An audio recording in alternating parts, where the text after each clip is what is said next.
A gente começou lá, vimos aquela pirâmide social, né? As obras hidráulicas, falamos da economia, né?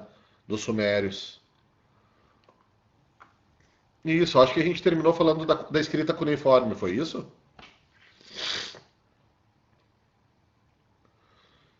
Perfeito, é isso aí mesmo. Então, a gente estava falando do slide 11, né? Vocês estão aí com o arquivo PDF em aberto. E ali do ladinho daquela tava uma escrita cuneiforme, lembra? É a primeira forma de escrita humana que eu falei para vocês. Juntamente com essa, quase no mesmo período, vamos assim dizer, acontece do Egito, né? As duas primeiras civilizações. Mas os historiadores eles consideram que a primeira forma de escrita humana é a escrita cuneiforme, que está aí no slide 11. Aí a nossa passagem para a história, né? A gente passou a escrever, a partir desse momento a gente faz história, algo que a gente debateu e viu que hoje não é mais isso. Mas enfim, aí está, lá no cantinho tem uma palheta, né? Era escrito em argila, galera. Chamamos isso, né, da antiguidade de tábuas, né? São tábuas de argila que eram marcadas com uma cunha, por isso cuneiforme. A escrita é chamada ideográfica.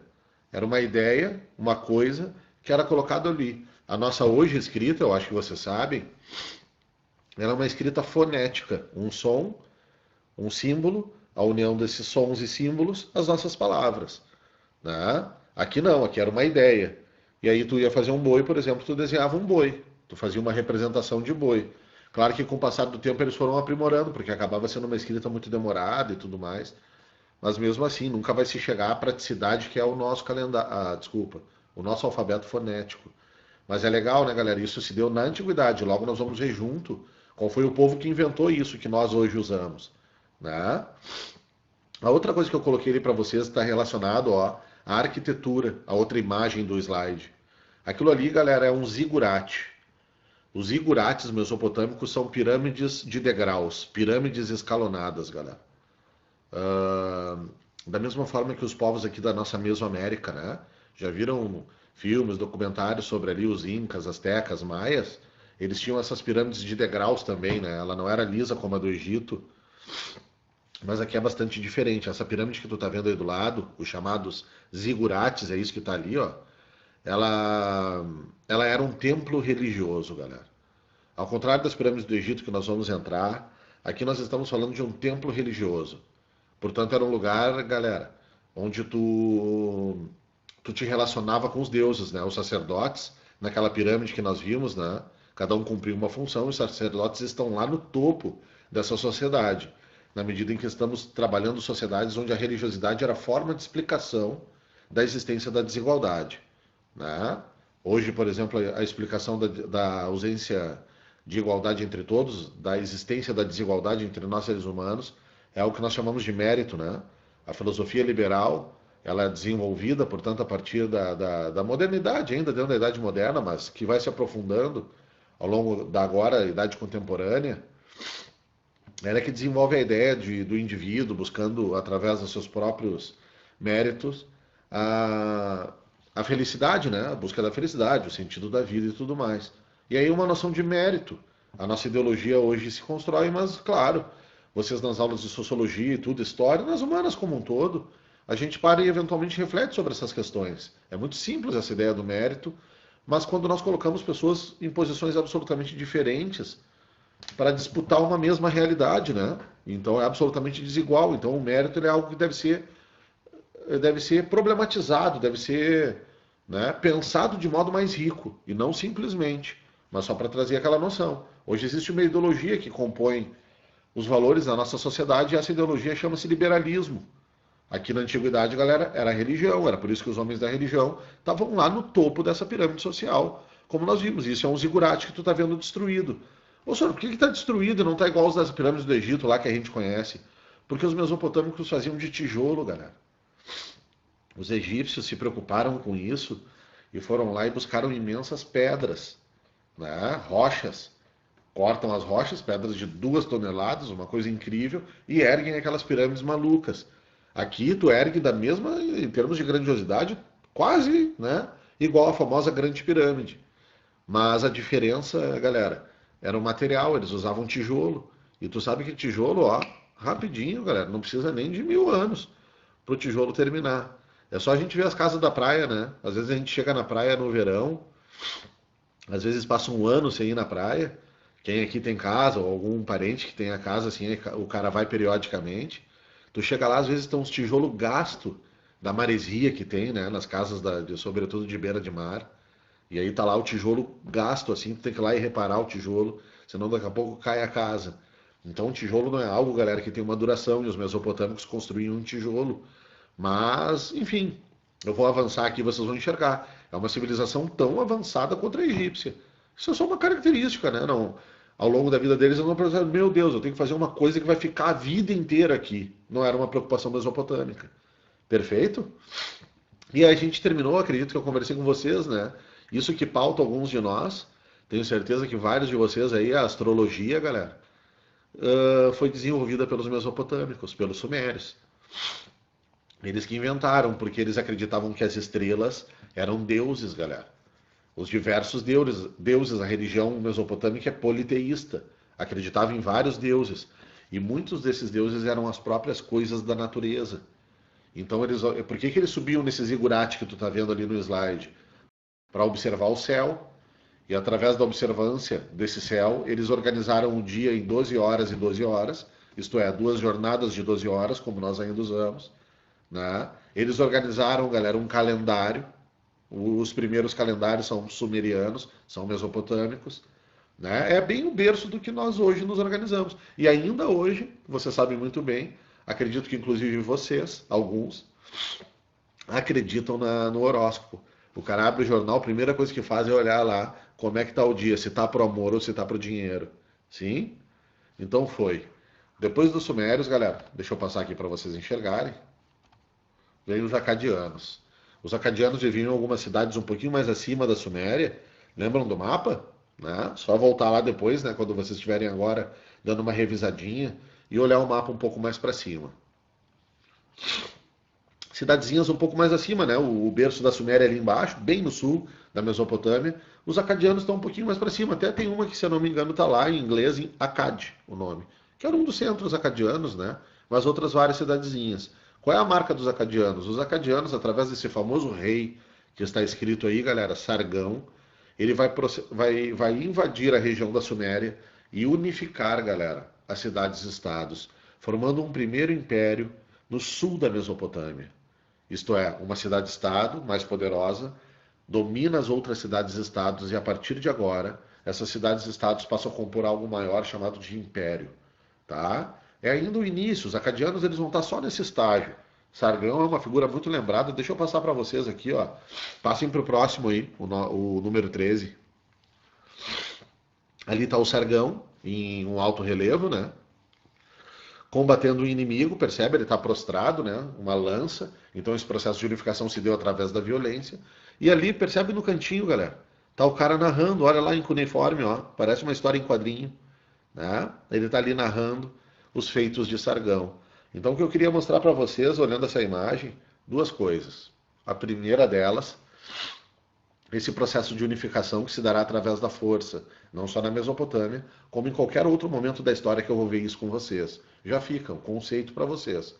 A segunda coisa que eu quero que vocês observem aqui é que na arte da Antiguidade Oriental, eles representam as pessoas com tamanhos diferentes. E isso não significa que seja uma criança e um adulto.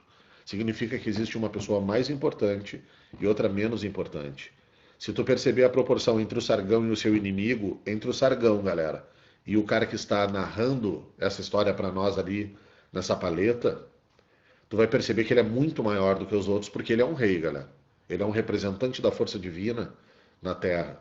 Né? Vocês lembram que é uma teocracia. O rei governa mediante o direito de Deus. Perfeito?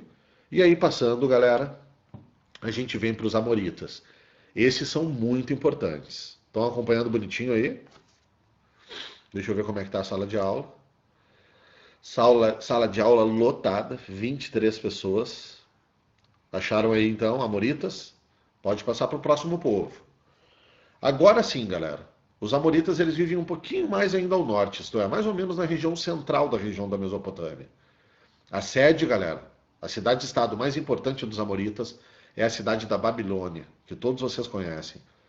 Eventualmente tu não sabe essa história da cidade, isso, aquilo, mas a palavra Babilônia, tu sabe o que que é. Sim ou não? Vou só buscar uma água. Só um pouquinho.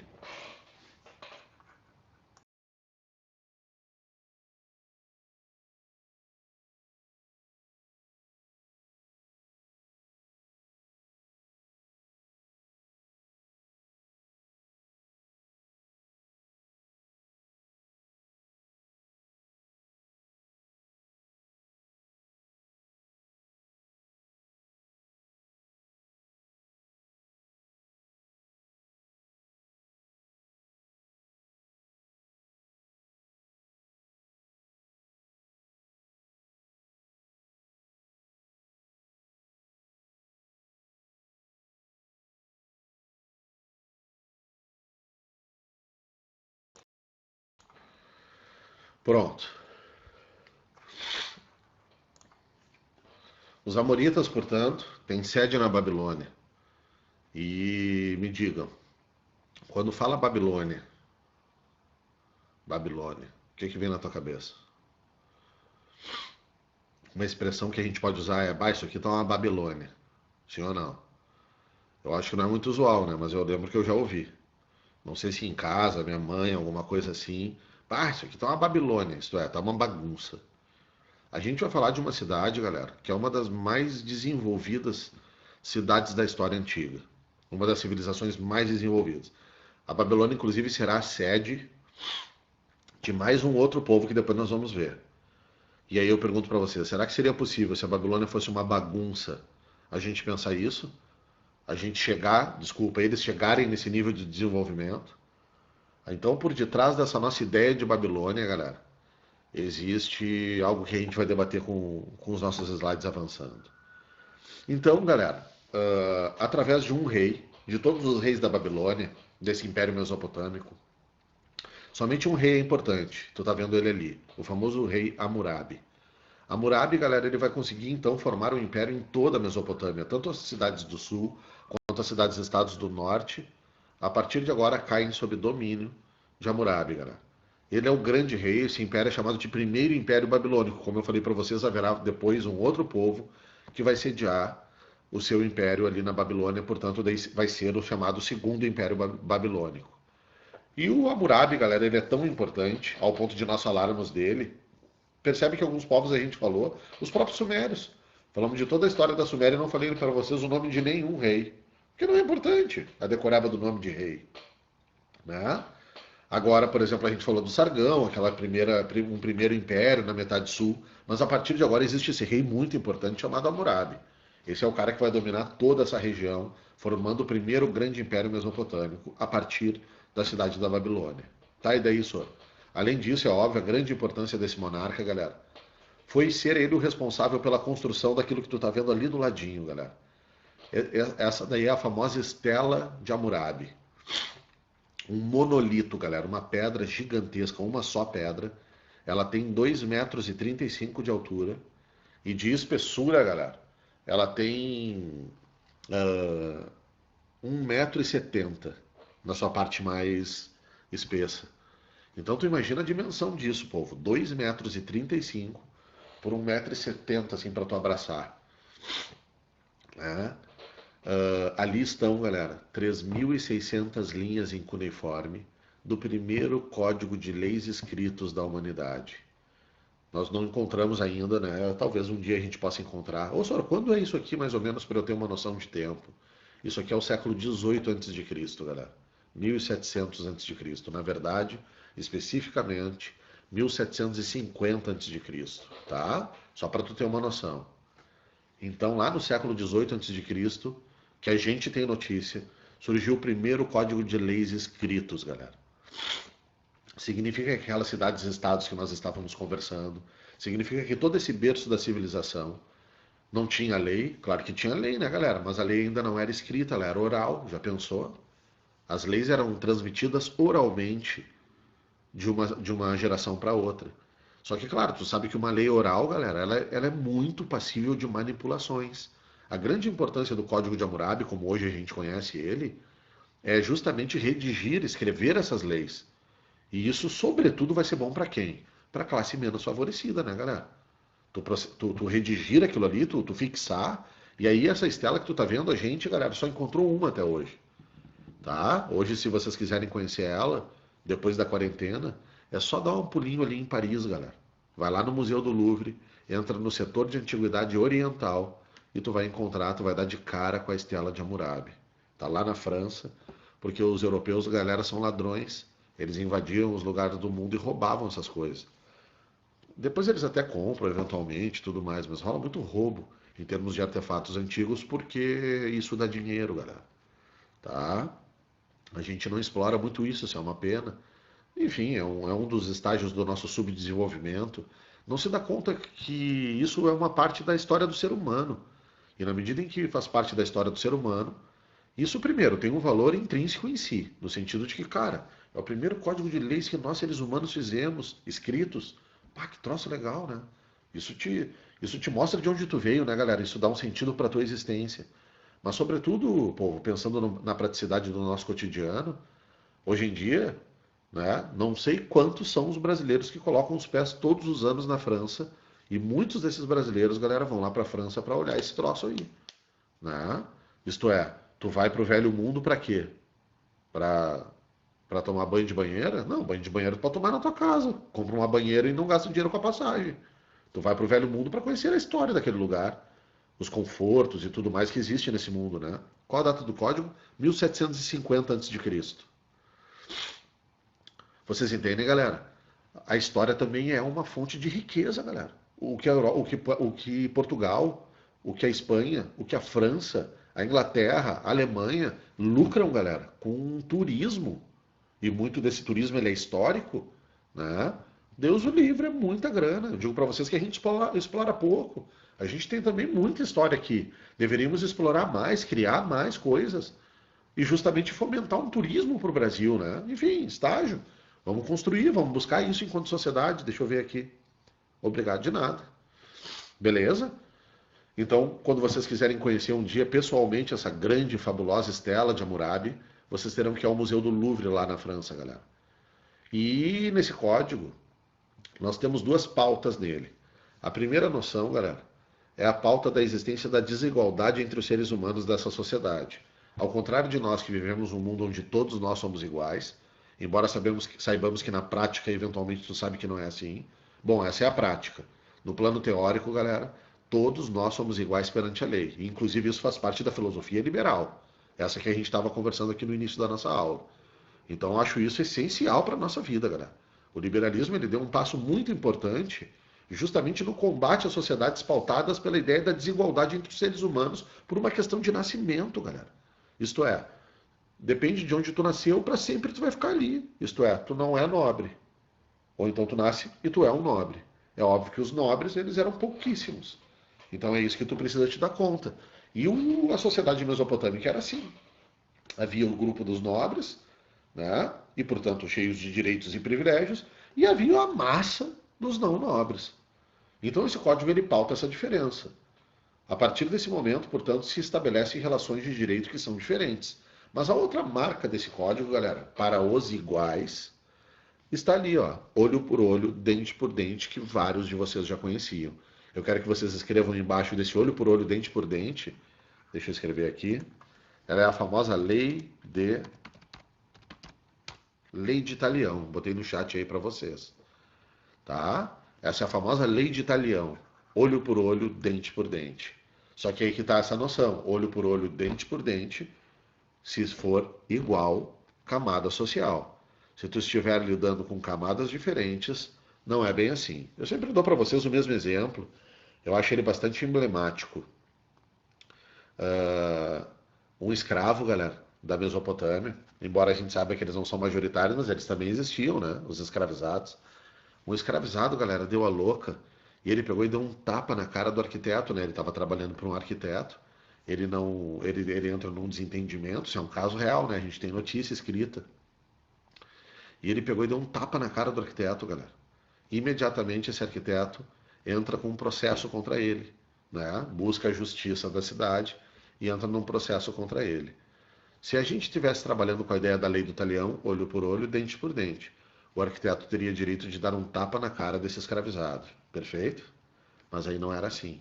Esse arquiteto, obviamente, tu imagina que ele é um dos caras que ocupa um topo de sociedade. Não é o cara mais poderoso da Mesopotâmia, mas é uma pessoa, obviamente, destacada.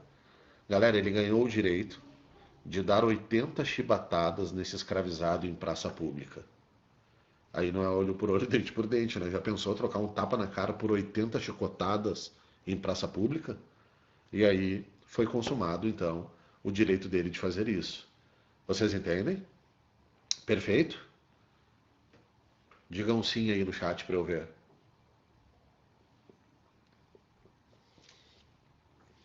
Aí, beleza. Aí o cara não se sente sozinho. Estão me vendo, estão acompanhando, estamos indo junto. Pessoal, slide 12. Eu trouxe esse teste para a gente fazer junto. Esse é um teste da URGS, galera. Um teste que eu acho um dos mais difíceis que eu já vi sobre o código de Hammurabi, tá? E que tem uma série de coisas que eu quero conversar com vocês. Por isso eu botei esse teste no meio da nossa aula. Eu quero que vocês então vão para o slide, né? Não passa mais nenhum, porque ali eu fui botando todo o encadeamento da minha ideia que eu quero construir agora com vocês. Então deixa ele bem branquinho e eu vou ir avançando com vocês. E cada avanço que eu der, eu vou pedir avança um, e a gente vai construindo, tá? Vamos começar com a leitura então. Então, lembrando contigo, esse foi um teste da URG, se eu não me engano, é 2012, 2013, 2015. Não, 15 não. Eu acho que é isso aí que eu te falei. 2012 ou 13, tá? Embora pareça velho, galera, isso para nós professores é uma prova super nova, super moderna, assim. A URGS ela vai mudar alguma coisa a partir disso, mas muito disso ainda permanece. Então a gente está falando de um teste muito atual, tá? Durante o reinado de Hammurabi na Babilônia, 1792, 1750, foi escrita uma relação de sentenças legais que, modernamente, é conhecida pelo nome Código de Hammurabi. O objeto da obra era: letra A. Estabelecer uma ordem constitucional para fundar o Estado Imperial Mesopotâmico. B. Enaltecer a pessoa do rei, associando-a ao poder, à justiça e à sabedoria. C. Proporcionar aos cidadãos do Império um código legal universal e aplicável a todas as situações conflituosas. D. Impor a lei do talião como norma exclusiva para a ordem constitucional mesopotâmica. E a letra E. Promover a igualdade jurídica entre todos os súditos do rei. Galera, eu trouxe esse exercício porque, na verdade, ele é um exercício que eu quero fazer com vocês. Ele é um exercício sobre a Mesopotâmia, mas ele é muito mais do que isso. Ele é um teste que eu quero fazer com vocês, para vocês aprenderem a fazer um teste de história. A partir de agora, há pistas aqui em que eu quero conversar para que vocês nunca mais cometam erros, por exemplo, que vocês talvez cometessem antes dessa nossa conversa. Então vamos pensar, vamos fazer de conta o seguinte, ó, galera. Vamos fazer de conta que a gente não faz a mínima ideia do que é Babilônia, do que é Hammurabi, do que é Código de Hammurabi, e portanto é óbvio que tu não sabe do que se trata essa porra desse teste. Vamos pensar assim junto, tá? Isto é, tem um emaranhado de palavras, mas tu sabe que é um teste de história, porque antes desse número 1 lá na URGS, galera, tá escrito assim, ó, história. Então tu sabe que é história. Se tu sabe que é história, letra E. Promover a igualdade jurídica entre todos os súditos do rei. Galera, passa um. Eu sublinhei em vermelho ali para vocês, galera, a palavra todos. Sempre que tu vê numa prova de história, num teste de história, a palavra todos, cara, não marca esse teste. Não marca essa alternativa. Então, no caso assim, o exemplo hipotético que a gente estava pensando, velho, eu não tenho nem noção do que é esse teste. Então não marca todos, chuta outra. Não chuta uma que vai estar escrito isso, porque em 99% das vezes, quando tem a palavra todos, galera, está errado. É a nossa forma de induzir vocês a errarem, tá? Eu simplifico isso de uma forma mais simples, né? Então eu simplifiquei, boa. Galera, tudo que engloba tudo, ou todas as expressões que excluem tudo, galera, elas não funcionam em história. Elas não funcionam em sociedade, galera. Elas não funcionam em ciência humana. Não serve só para história, galera. Serve para uma afirmação em filosofia e sociologia, serve para uma afirmação em geografia humana, serve para uma afirmação, galera, em literatura, dependendo da situação. Vocês compreendem? Tudo que está relacionado à sociedade, galera.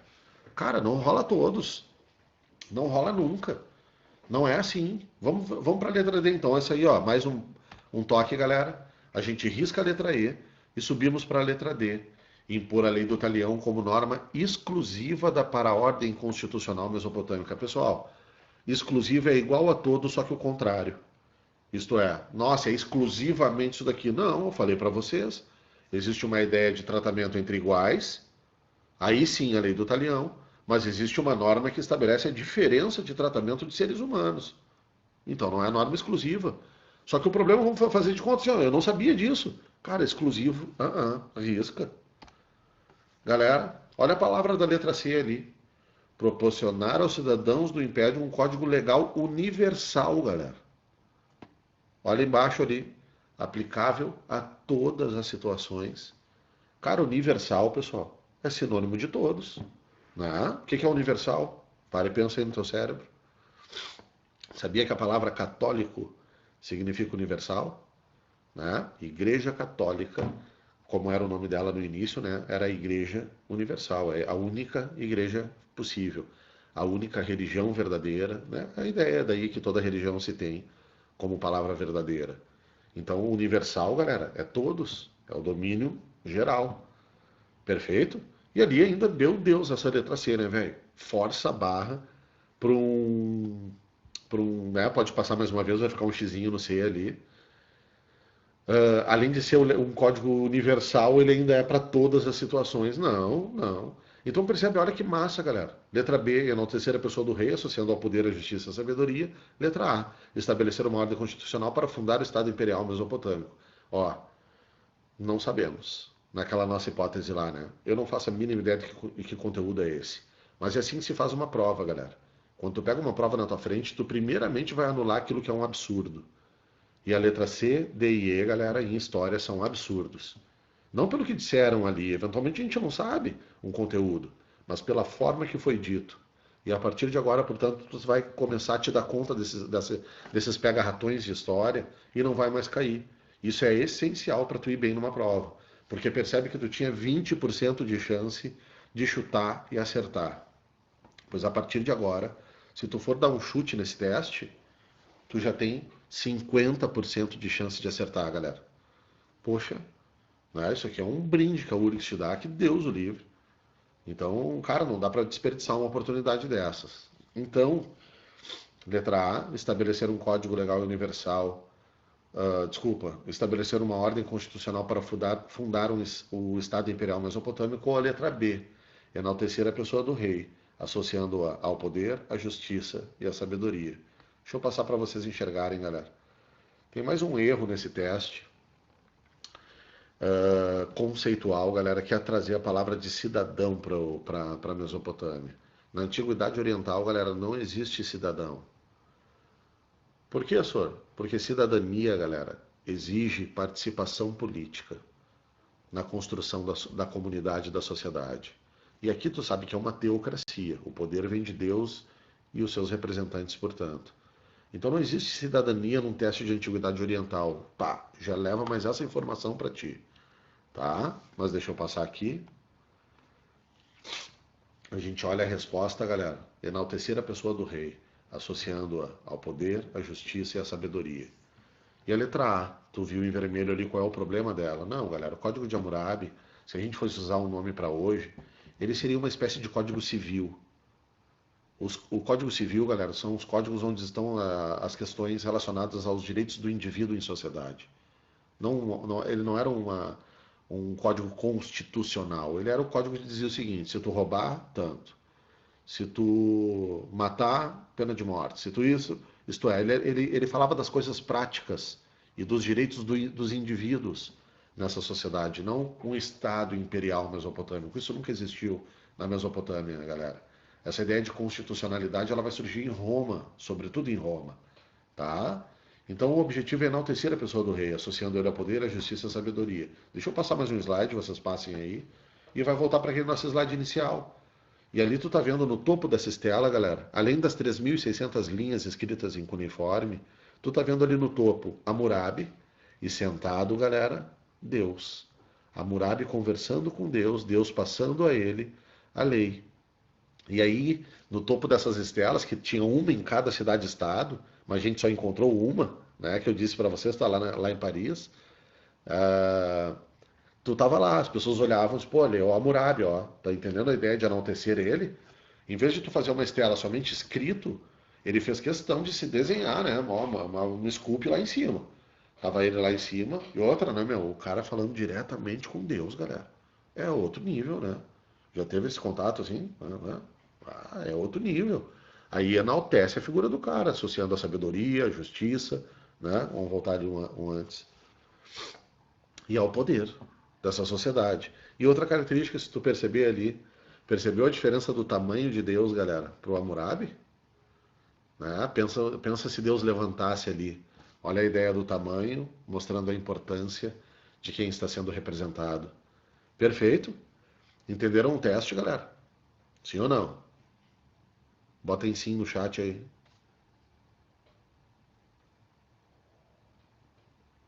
Massa. É isso aí, galera. Teste difícil.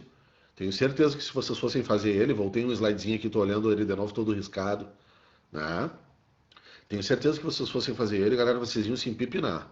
Muitos de vocês iam direto para aquela coisa de italião lá, norma exclusiva, sei lá, lei de italião, deve ser.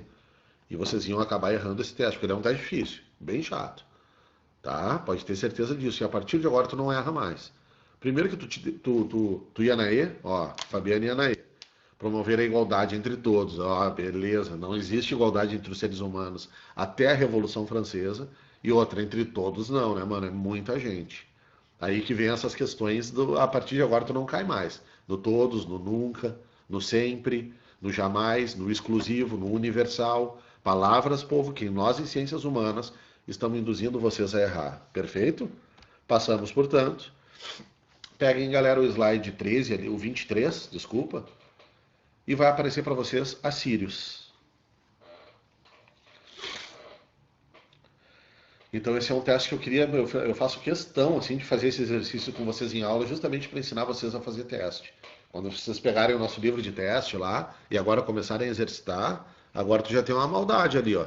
Já arrisca pelo menos aquilo que não vai ser. Já vai aprendendo desde agora a fazer prova, assim, a como começar um exercício, como pensar o exercício.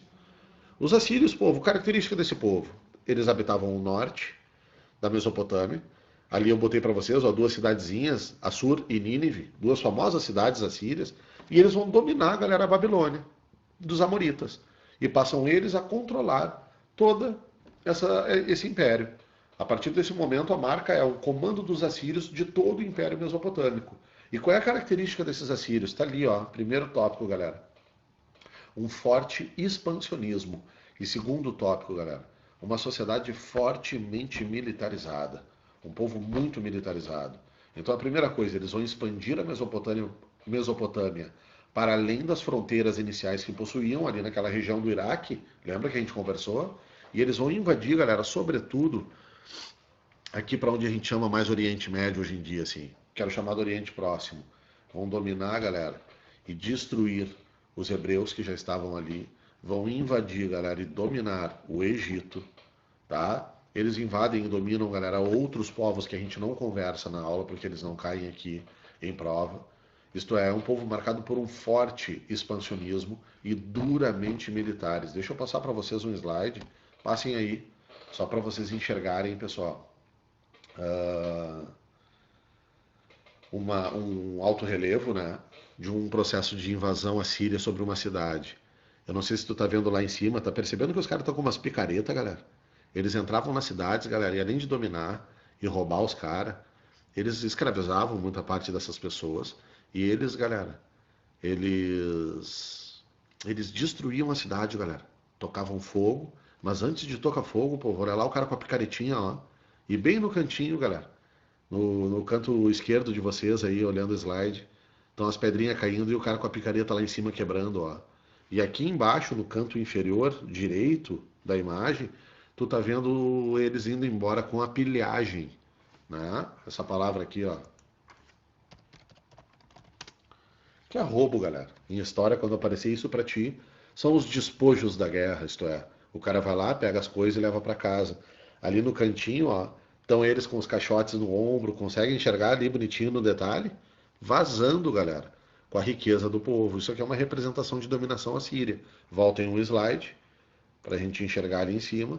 E olha só, aquela outra imagem que eu botei para vocês. Uma das marcas, os assírios tinham aquelas bigas ali, galera. Ficava um guerreiro em cima. E aí sempre esses leões alados, assim, que são representados nos altos relevos assírios. Tá? Eu salientei ali para vocês lá numa das principais cidades assírias, a famosa biblioteca de Nínive, né? Cidade de Nínive. Essa biblioteca, galera, eles levavam os lugares que eles roubavam, né? Tapeçarias e tudo mais, e pinturas, esculturas, e eles pegavam e levavam para a cidade deles, né? Então, é bastante lembrada essa chamada Biblioteca de Nínive, mas ela vai ser destruída, galera. Esses assírios, justamente, né, numa relação de ação e reação, deixa eu passar ali, ó, para vocês enxergarem, eles foram dominados, galera, pelos caldeus. Os caldeus eu comecei, deixa eu voltar um slide, botem aí no 25, um antes do último. Esse slide, pessoal, é uma representação, eu não sei se vocês saberiam, eu acho que sim, daqui a pouco um de vocês iam me dizer. Esse slide, pessoal, é uma representação da famosa Torre de Babel. Me digam, olhando essa construção, galera, o que que é isso daí? Escrevam para mim no chat aí, vamos ver quem é que vai acertar.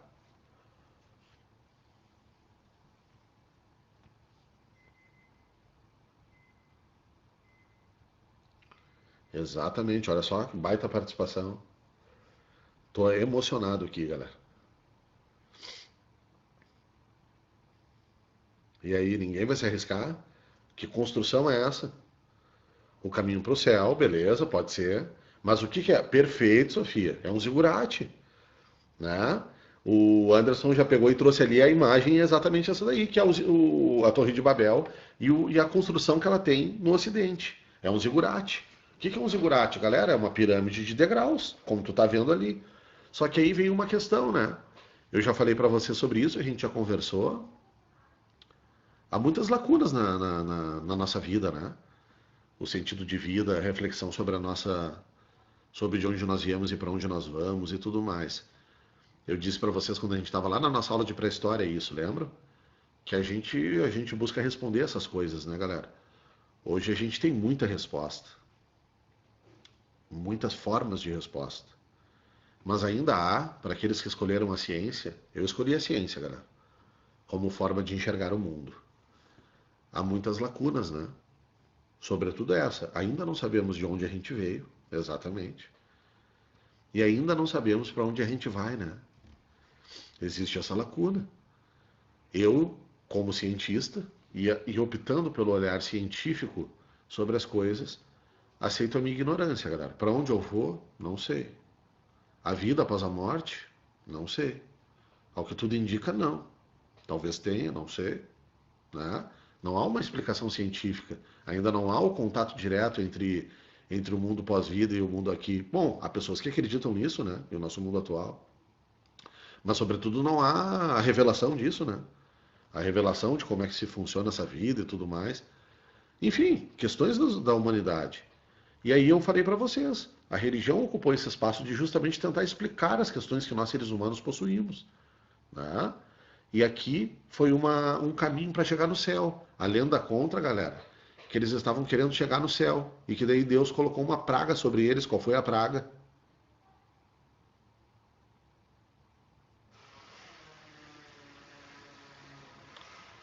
Estão ouvindo meu vizinho aí usando o liquidificador?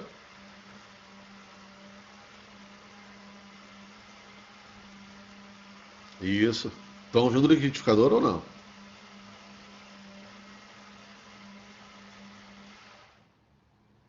Agora parou. Ah, tava ouvindo. Eu tô fazendo meu shake, galera. Meu shake de whey protein, aqueles. Pô, exatamente, galera. Deus, então, contra esse ímpeto humano, bora dividir, vamos lá. É, contra esse ímpeto humano de querer chegar nos céus, Deus então coloca uma praga sobre eles e esses caras simplesmente começam a falar várias línguas diferentes. Deixa eu fechar ali. Era uma live boa, né? Não, deixa eu fechar ali que é...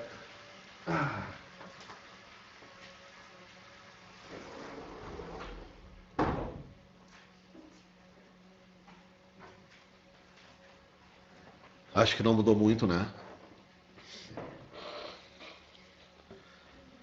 Fechei ali a porta da cozinha. Ah, ajudou? Boa.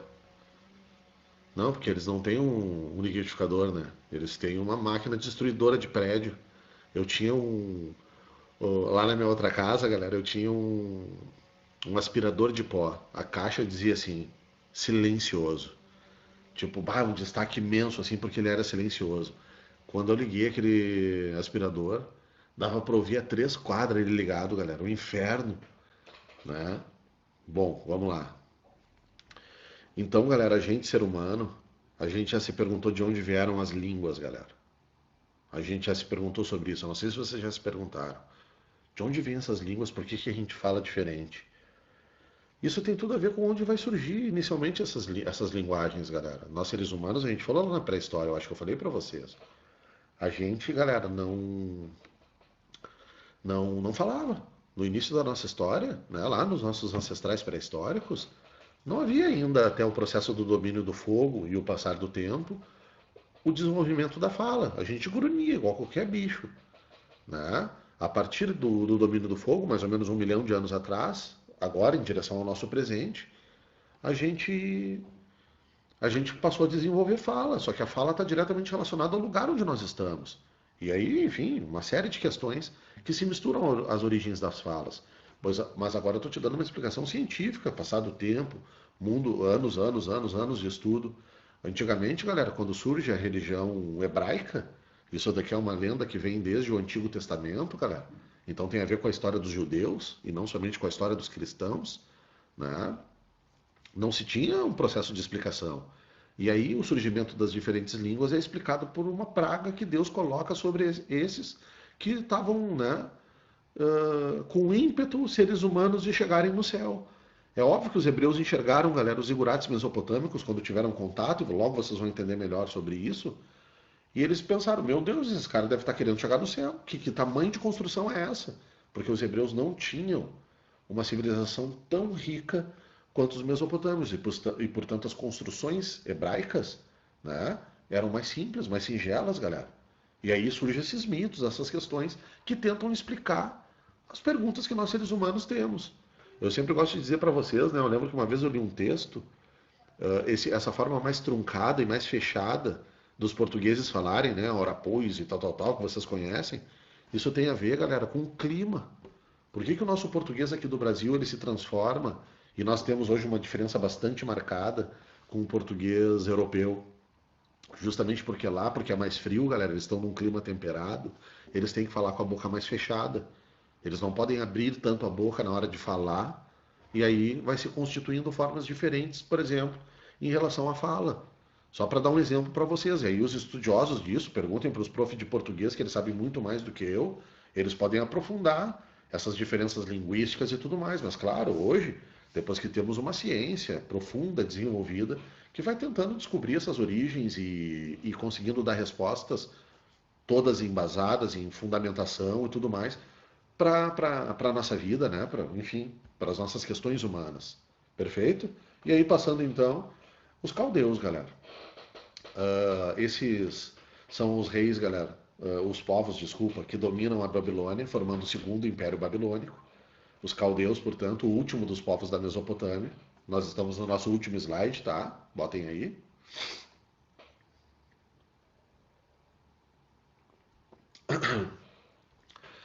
E vocês têm que lembrar daí o nome desse rei também. Né? Tem lá o Hammurabi, que era importante, que a gente conversou, e agora esse é importante, galera. Chama-se Nabucodonosor.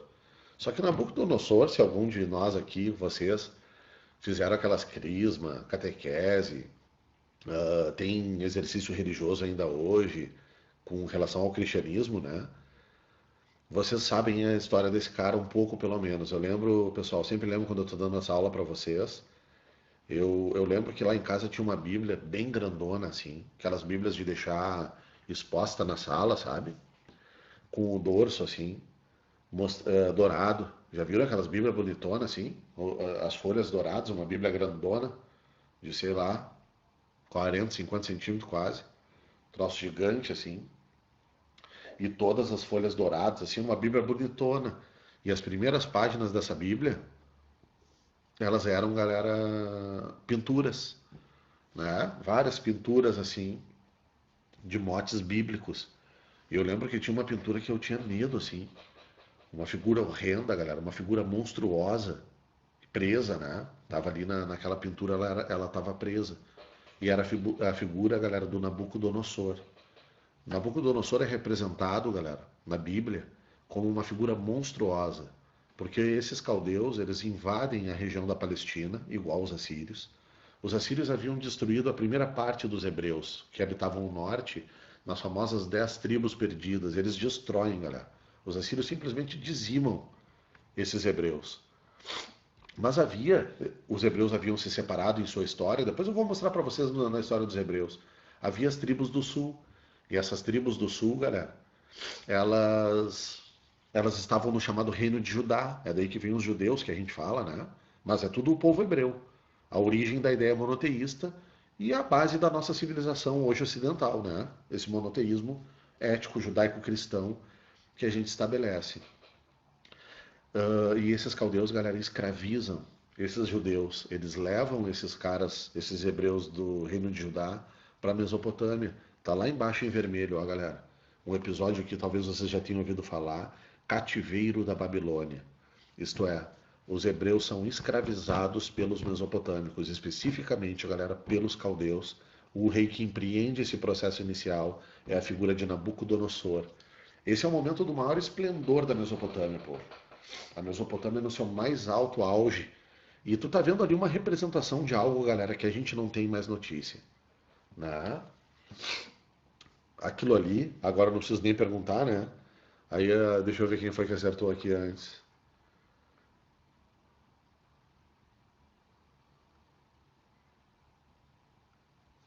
A Sofia. Foi a Sofia que falou do zigurate. Sofia.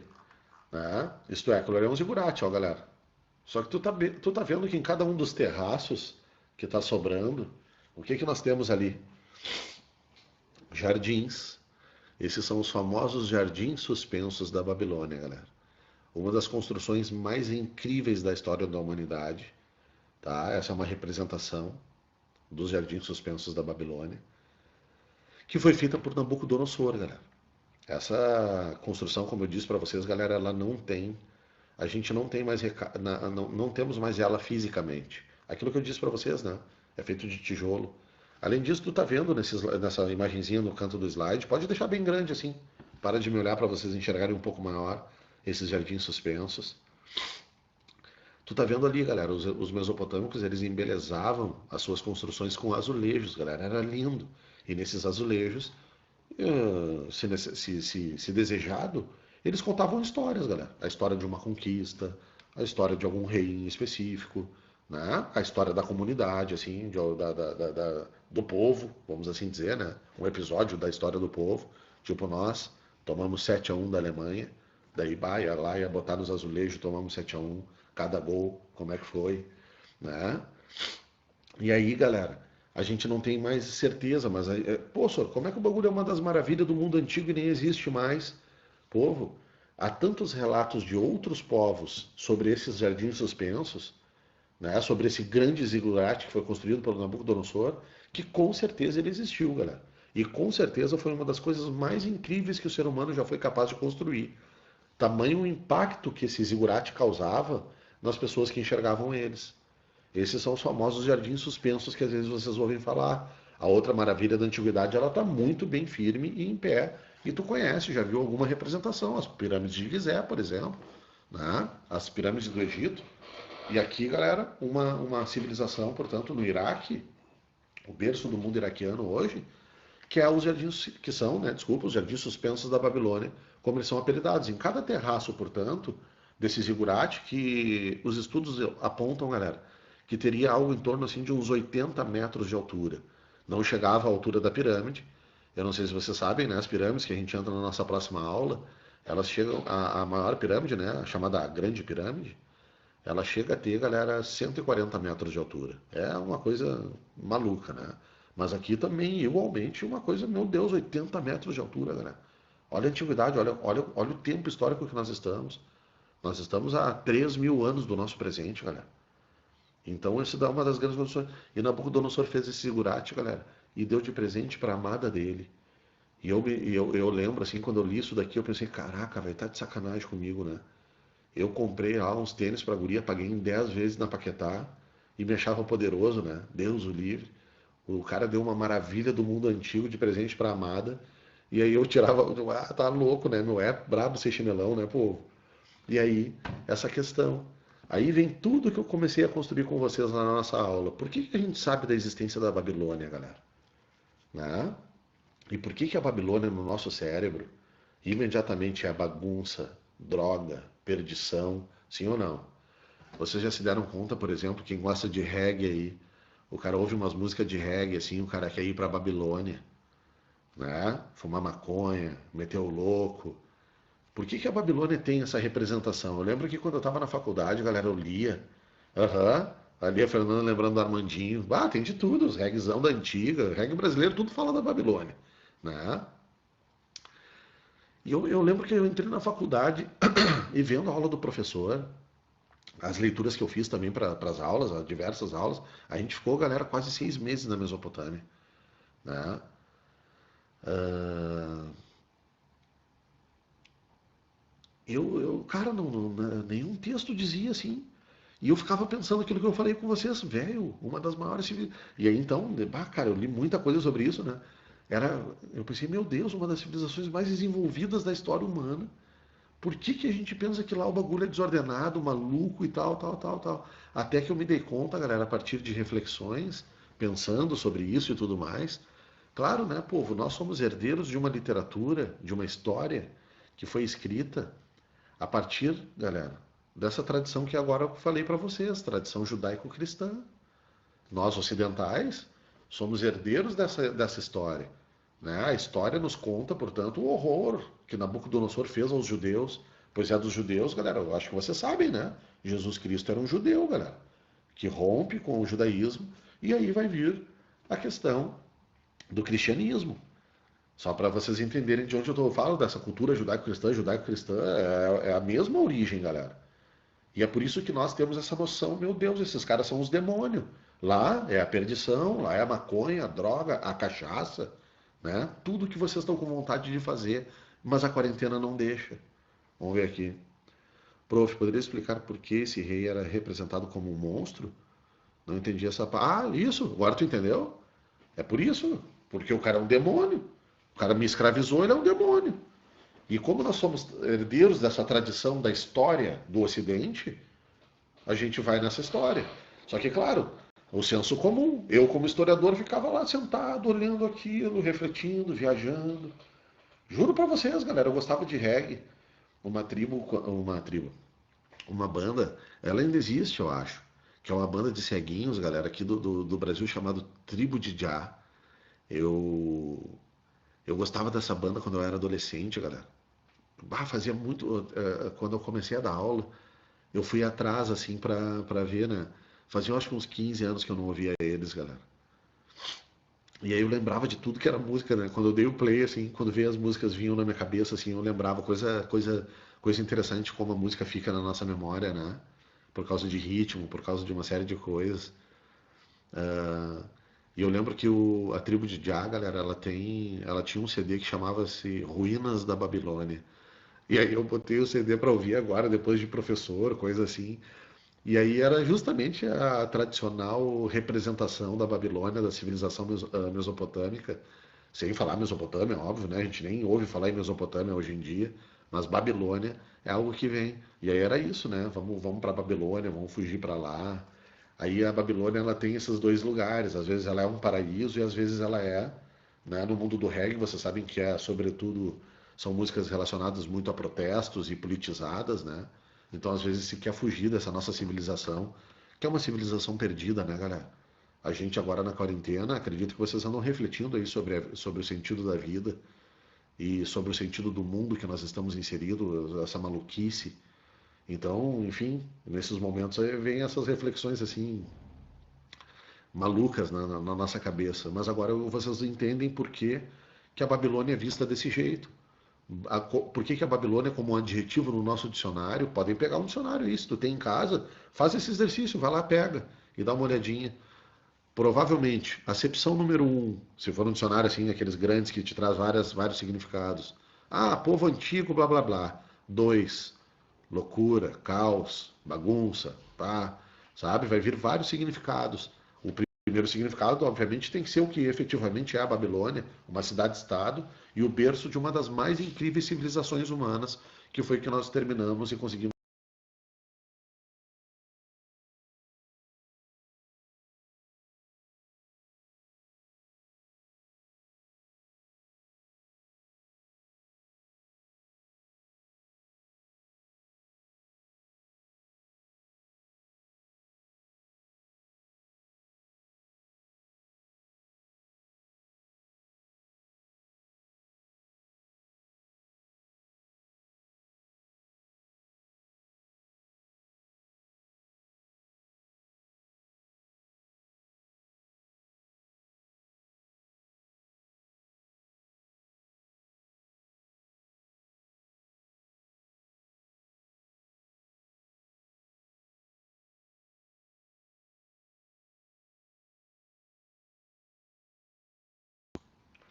Eu estava dizendo, inclusive da outra vez que eu voltei, eu não tinha ligado o áudio também. Se tem alguém querendo entrar, galera, que vá pro inferno. Eu tenho 1 hora.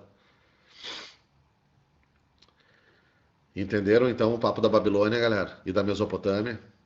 A aula que vem vai ser bem mais rápida, agora a gente vai avançando todos esses povos da antiguidade.